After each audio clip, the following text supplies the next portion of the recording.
Everybody, it's Bob Phillips, Common Cause, North Carolina. You can hear the gavel behind me. That is the State House, where just minutes ago they passed what we would consider to be the worst gerrymandered congressional map in our state's history. Unfortunately, it was a party line vote. All the Republicans voted for this gerrymander, and all the Democrats opposed. And of course, during the course of the debate, there were a lot of passionate speeches in opposition.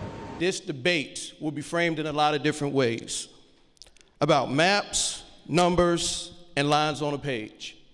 But to me and to the people of House District 27, this is about something much deeper, about the soul and the shared destiny of Eastern North Carolina. This bill redraws Congressional District 1 in a way that doesn't just shift boundaries, it fractures communities. My hometown is not just a place on a map to be conquered.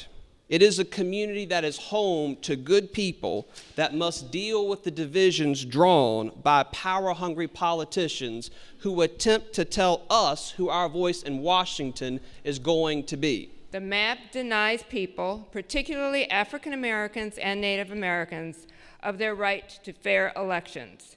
It is a violation of the United States Constitution and therefore an intentional violation against our basic rights as United States citizens, and furthermore, an egregious assault on the people of North Carolina. We asked the public to submit comment on this proposed map.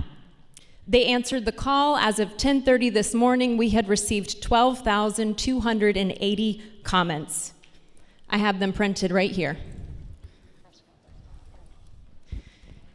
At no point in these proceedings has their input been meaningfully considered.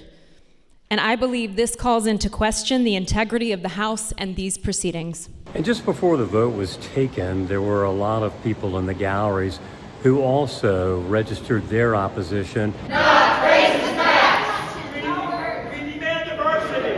Not racist acts! We demand equality! Not racist acts! So the most gerrymandered and least responsive congressional map in our state's history has now been passed into law. So what do? Let the folks who are in this building know what they did was wrong, and we appreciate the thousands of people who answer that call through phone calls and emails to their lawmakers. We will keep up the fight, so we have to stick together and be in this fight as one.